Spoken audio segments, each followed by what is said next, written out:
بسم الله الرحمن الرحيم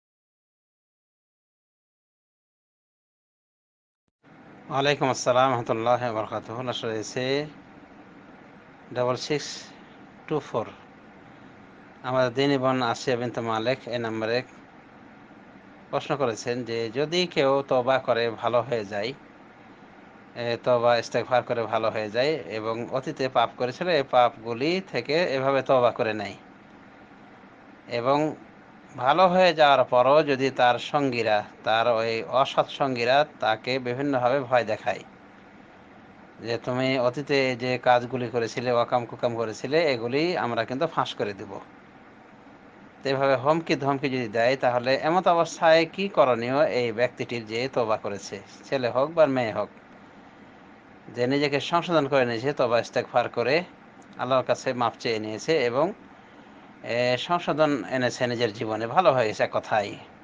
তো এমত অবস্থায় করণীয় কি এই সমস্ত ব্যক্তিদের ক্ষেত্রে যারা অতীতের অপকর্মগুলি ফাঁস করার হুমকি ধমকি দিয়ে থাকে বা মনে করে যেন তারা তারা এক প্রকার অন্যায় করে ফেলেছে, মানে তওবা ইস্তেগফার করে তাদের দল থেকে মানে ভিন্ন হয়ে গেছে, এ কারণে অনেক সময় এরকম পরিস্থিতির শিকার হওয়া লাগে।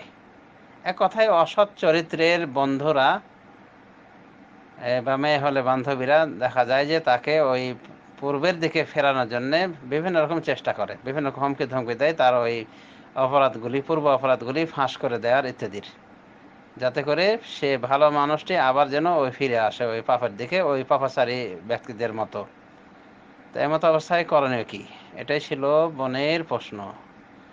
এর উত্তর হলো মহান রব্বুল আলামিন তার কোরআন কারিমের ভিতরে বলছেন, ওয়া মান ইয়াত্তাকিল্লাহা ইয়াজআল লাহু মাখরাজা ওয়া ইয়ারযুকহু মিন হাইসু লা ইয়াহতাসিব। সূরা তালাকের ভিতরে আল্লাহ বলছেন যে যে আল্লাহকে ভয় করবে, ইয়াজআল লাহু মাখরাজা, আল্লাহ তার বিপদ উদ্ধার করবেন, ওয়া ইয়ারযুকহু মিন হাইসু লা ইয়াহতাসিব, এবং আল্লাহ তাকে রুজি রুটি দিবেন এমন পন্থায় যার সে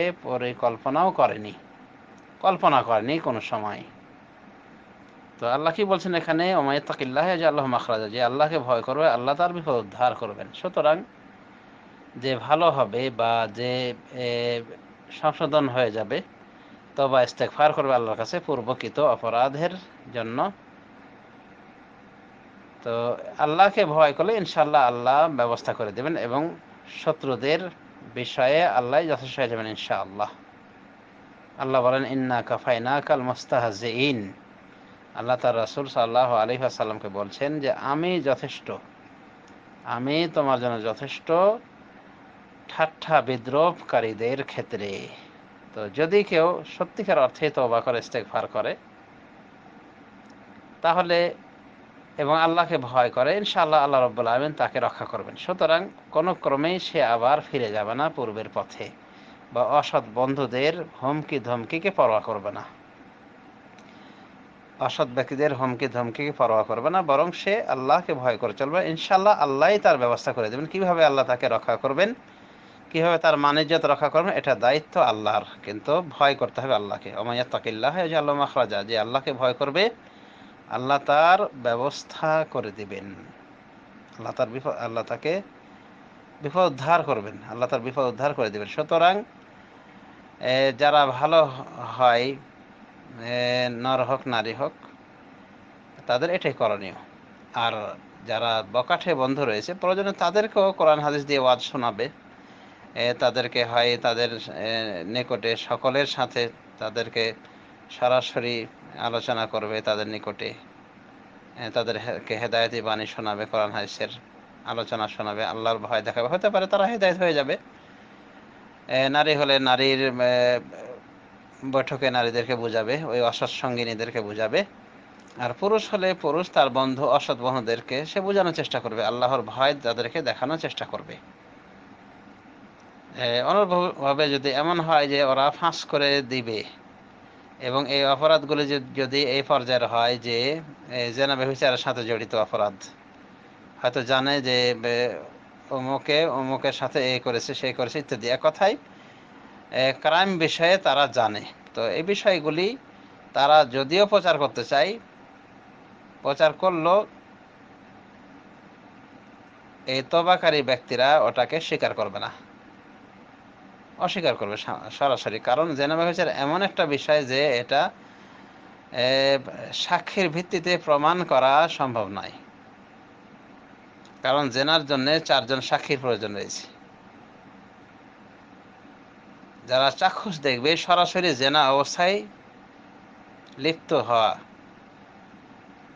এই অবস্থা দেখতে হবে। তো যদি কেউ কারো দ্বারা জেনা ব্যভিচারের মতো পাপ হয়েও যায় অতীতে, এবং আল্লাহর কাছে ক্ষমা চায়, আল্লাহ ক্ষমা করে দিবেন ইনশাআল্লাহ। রাসূলুল্লাহ সাল্লাল্লাহু আলাইহি ওয়াসাল্লামের নিকটে মায়াজ বিন মালিক আল আসলামী অনুভাবে গামিদ গোত্রের মহিলা, তারা পৃথক পৃথকভাবে গিয়েছিল রাসূলুল্লাহ সাল্লাল্লাহু আলাইহি ওয়াসাল্লামের নিকটে প্রায়শ্চিত্ত নেওয়ার জন্যে জেনা ব্যভিচারের। রাসূল সাল্লাল্লাহু আলাইহি ওয়াসাল্লাম তাদেরকে প্রাথমিক পর্যায়ে প্রত্যেককে ফেরত দিতে চেয়েছিলেন, কিন্তু তারা ফেরত যায়নি। তারা নিজেদের পক্ষ থেকে রজম তলব করেছিল। ফলে রাসূলুল্লাহ সাল্লাল্লাহু আলাইহি ওয়াসাল্লাম তাদেরকে রজম করে মেরেছিলেন। কিন্তু রাসূলুল্লাহ সাল্লাল্লাহু আলাইহি ওয়াসাল্লামের পরামর্শ ছিল তাদের ক্ষেত্রে যে তোমরা যাও, ফিরে যাও, তওবা করো। প্রত্যেকে বলেছেন যে ফিরে যাও, তওবা করো আল্লাহর কাছে। তাহলে জেনা ব্যভিচার যদি কেউ করেও থাকে এই জাতীয় অপরাধ, আল্লাহর কাছে মাপ চাইলে, খাঁটিভাবে মাপ চাইলে ইনশাআল্লাহ আল্লাহ মাফ করে দেবেন। সুতরাং এই সমস্ত বদমাশগুলি, এই বকাঠেগুলি, এই শয়তান প্রকৃতির মানুষগুলি যদি সে কথা বলতেও চায়, অস্বীকার করতে হবে। কারণ তওবা করার মাধ্যমে নিষ্পাপ হয়ে যাওয়া হয়। আর এইসব বিষয় স্বীকার করা জরুরি নয়। এসব বিষয়ে আল্লাহ পর্দা করা পছন্দ করেন। অতএব তারা যদি বলেও থাকে, অস্বীকার করতে হবে না, সে মিথ্যা অপবাদ দিয়েছে। আর আল্লাহ বলছেন তার কোরআনুল কারীমের ভিতরে, ফাইজলাম ইয়াতু বিশুহাদায়ে ফাউলাইকা ইনদাল্লাহি হুমুল কাযিবুন হাল্লা যাও আলাইহি বিআরবাতি শুহাদা। তারা কেন নিয়ে আসলো না এই ঘটনার উপরে 4 জন সাক্ষী? মানে মায়েশাকে যে অপবাদ দিয়েছিল মুনাফিকরা জেনা ব্যভিচারের, তো এই ঘটনাকে কেন্দ্র করে আল্লাহ বলছেন হাল্লা যাও আলাইহি বিআরবাতি শুহাদা, তারা 4 জন সাক্ষী কেন নিয়ে আসতে পারলো না? এরপর আল্লাহ বলছেন যেহেতু তারা সাক্ষী নিয়ে আসতে পারেনি 4 জন, কাজে তারা আল্লাহর নিকটে মিথ্যাবাদী। তো এটাই হলো ইসলামিক ল, যে যদি কেউ কাউকে জেনার অপবাদ দেয়, নর হোক নারী হোক, কিন্তু 4 জন সাক্ষী যদি জড়াতে না পারে, 4 জন সাক্ষী না আনতে পারে, 4 জনের জায়গায় 3 জন হয়েছে বা 2 জন হয়েছে, 1 জন হয়েছে, এগুলি সবই মিথ্যাবাদী। এগুলি সকলেই মিথ্যাবাদী আল্লাহর নিকটে। যদিও তারা চাক্ষুষ দেখে থাকে তবুও মিথ্যাবাদী, যদি তাদের কোর্স পুরা না হয়, 4 জন না হয়। আর 4 জন একসাথে দেখা এবং সরাসরি জেনা করা অবস্থায়, এমনি অবস্থায় নয়, পাশাপাশি শোয়া অবস্থানে নয়, বেপরদা অবস্থায় নয়, প্রেমের গল্প করা অবস্থাতেও নয়, বরং সরাসরি জেনায় লিপ্ত অবস্থায় দেখতে হবে। আর এটা কি সম্ভব? সুতরাং যে সমস্ত শয়তান প্রকৃতির বন্ধুরা বা বান্ধবীরা এরকম ভবিষ্যতের কিছু ক্রাইমকে মানুষের নিকটে প্রকাশ করতে চায় এবং অপমান করতে চায়, একবারে সরাসরি অস্বীকার করতে হবে, না এগুলো হয়নি, মিথ্যা অপবাদ করছে, আসলে আমি ভালো হয়ে চলছি, বেপর্দা ছিলাম, এখন পর্দা অবলম্বন করছি, তাই এই অপবাদ দিচ্ছে। অনুভাবে পুরুষও বলতে পারে যে আসলে এগুলো সব মিথ্যা কথা, আমি ভালো হয়েছি, তাদের সঙ্গ ছেড়েছি, তাই তারা এই অবস্থা আমাকে করতে চাচ্ছে, আমাকে বেজ্জিত করতে চাচ্ছে। এক কথায় অতীতের অপরাধগুলি স্বীকার করা জরুরি নয়, অস্বীকার করে দিতে হবে। অনুভাবে রাসূলুল্লাহ সাল্লাল্লাহু আলাইহি ওয়াসাল্লাম এটাও বলেছেন যাব্বু আন আরাজিকুম বিআমওয়ালিকুম, এটি বিরল হাদিস, সহিহুল জামিতে এসেছে। রাসূলুল্লাহ সাল্লাল্লাহু আলাইহি ওয়াসাল্লাম বলেছেন যে যাব্বু আন আরাজিকুম বিআমওয়ালিকুম, তোমরা তোমাদের মানিজ্যত থেকে প্রতিহত করো ধন সম্পদ ব্যয়ের মাধ্যমে। সাহাবায়ে কেরাম আরজ করেছেন ইয়া রাসূলুল্লাহ কাইফা নাযুব্বু আন আরাদিনা, কিভাবে আমরা আমাদের মান ইজ্জত থেকে প্রতিহত করব? তখন বলেছিলেন তো না শায়রা ওমান তাখাফুনা মিন লিসানিহি, তোমরা কবিকে অনুভাবে যাদের জবানের অনিষ্টতার ভয় করো ওদেরকে দিবে, মানে ধন সম্পদ থেকে কিছু। তার মানে যদি এরকম হয় শয়তান প্রকৃতির লোক যে কিছু ঘুষ চাচ্ছে, ঘুষ দিলে ঘুষ এটা হবে না, এটা মানিজ্য থেকে রক্ষা করার জন্যে যদি তাকে কিছু অর্থ দেওয়া হয় ওর জন্য ঘুষ হবে, কিন্তু মানিজ্য রক্ষা করার জন্য যদি তাকে দেওয়া হয় বা এই যাতে বকাঠের লোকদেরকে বা মেয়েদেরকে যদি কিছু অর্থ দিয়ে মানিজ্য রক্ষা করা যায় তবুও অসুবিধা নেই ইনশাআল্লাহ, এটা বৈধ রয়েছে।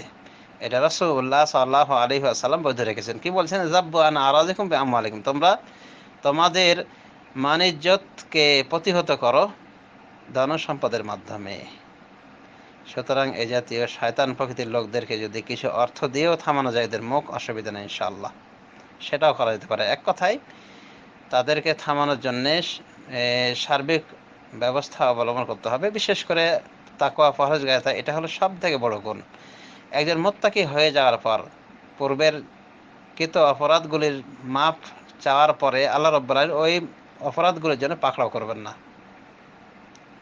সুতরাং পরোয়া করতে হবে না অতীতে কি হয়েছিল, মনে করতে হবে যে আমার নতুন জন্ম হয়েছে, আমি সেই মানুষ নই যে মানুষটি পাপাচারিতায় লিপ্ত ছিল, এটা মনে করতে হবে। সুতরাং ওই খারাপ থাকাকালীন যদিও ওই কোনো খারাপ ফিল্ম থাকে বা কোনো খারাপ আলোচনা থেকে থাকে বা বেপরদার কোনো অনুষ্ঠান থেকে থাকে, তো মনে করতে হবে যে এটা ভিন্ন লোকের অনুষ্ঠান, ভিন্ন লোকের এই সমস্ত কার্যকলাপ আমার নয়। অতএব তারা যদি প্রকাশও করে কোনো সমস্যা নেই। যেমন অনেক নায়ক নায়িকা, গায়ক গায়িকা ভালো হয়েছে, হেদায়েত হয়েছে, তওবা ইস্তেগফার করেছে, তো তাদের তো ফিল্মগুলি রয়ে গিয়েছে এবং এগুলি মুছে ফেলা তাদের জন্য সম্ভব নয়, সারা পৃথিবীময় ছড়িয়ে পড়েছে। তো কি করবে তারা? কি ফিরে যাবে? না, ফিরে যেতে হবে না। এবং এই সমস্ত ফিল্মগুলি সারা জীবন যদি চলতে থাকে কিয়ামত পর্যন্ত, তবুও আল্লাহ রাব্বুল আমিন তাদেরকে পাকড়াও করবে না, যেহেতু তারা তওবা করে নিয়েছে এবং তারা অনুতপ্ত। আর হাদিসের ভিতরে রাসূলুল্লাহ সাল্লাল্লাহু আলাইহি ওয়াসাল্লাম বলেছেন, ইবনে মাজাহ শরীফের হাদিস, আত-তাইবু মিনাজ যামবি কামান লা যামবা লাহ, গুনাহ থেকে তওবাকারী ব্যক্তি ওই ব্যক্তির মতো যার কোনো গুনাহ নেই, মানে বেকসুর হয়ে যায়, নিরপরাধ হয়ে যায়। তো এই বিষয়গুলি আশা করি বুঝতে পেরেছি আমরা। তো পাপের কথা স্বীকার করা জরুরি নয়, বিশেষ করে যে পাপগুলি এই জাতীয় হয়ে থাকে মানিজ্য সংক্রান্ত, এগুলি জরুরি নয়। তবে কাউরে টাকা পয়সা ছিনতাই করা পাপ, অনুরূপভাবে আত্মসাৎ করা পাপ, এগুলি এগুলি পাপের প্রায়শ্চিত্ত দিতে হবে, এগুলি এগুলি পাপের কাফারা হবে ওগুলো আদায় করার মাধ্যমে।